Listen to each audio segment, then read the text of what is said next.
लगभग 200 वर्ष पहले जब मैकाले ने अपना प्रभाव डाला और गुरुकुल व्यवस्था बंद हो गई, लोगों का पढ़ना लिखना बंद होता गया, तो धीमे धीमे जब शिक्षा खत्म हो जाएगी तो व्यक्ति अज्ञानी हो जाएगा। और अज्ञानी व्यक्ति को शिक्षा से नहीं समझाया जा सकता, फिर भय से समझाया जा सकता है।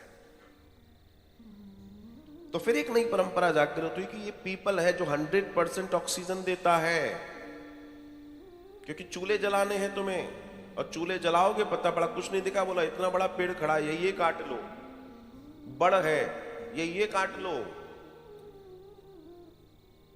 आप लोगों को ध्यान हो, जब हम लोग परसों ढाक से जब लौटे थे भोजन करके, तो मुकरई जो राधा जी की नानी जी का गांव था उसमें प्रवेश कर रहे थे। शायद किसी ने ध्यान दिया हो, गाड़ियां जब उस गली में प्रवेश कर रही थी तो बहुत बड़ा बहुत विशाल बरगद का पेड़ था, और उसको अगर मैं ऐसे करूं तो मैं 3 4 5 बार करूंगा तो एक पकड़ में आएगा, ऐसे 5 7 थे और बीच में से रास्ता था। शायद ध्यान दिया हो। अब सोचिए वो कितना विशाल है।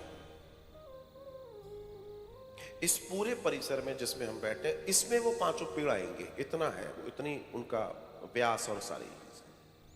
तो उस समय उन्होंने कहा कि अगर इन पेड़ों को काट दिया गया तो ऑक्सीजन कम होगी, और ऑक्सीजन कम होगी तो जीवन चला जाएगा।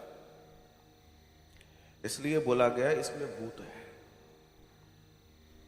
क्योंकि उस समय ऐसे ही समझ सकते थे। हालांकि प्रेत का भी वास है, ऐसा नहीं है, लेकिन ऐसा कोई भय वाली बात स्थिति भी नहीं है। तो दूसरी बात क्या कही, अब आपने देखा होगा कई बार पीपल के पेड़ पर जब अस्थियां चुनी जाती हैं तो अस्थियों को 1-2 दिन के लिए पीपल के पेड़ पे ही रखा जाता है। उसका कारण ये नहीं है कि इसमें प्रेतों का वास है, उसका कारण ये है कि उसमें परमात्मा विष्णु का भी वास है, ब्रह्मा का भी वास है, उनके सानिध्य में रहे वो प्रेतात्मा।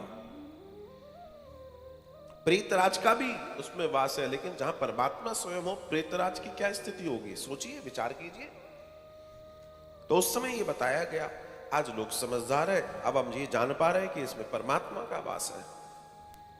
और अगर वो नहीं बताया गया होता तो पीपल देखने को नहीं मिलता, बरगद देखने को नहीं मिलता, क्योंकि इनके तने बड़े मोटे होते हैं और लोग इनको काट काट के ले जाते। तो भगवान श्री कृष्ण उस समय हमें ये बता रहे थे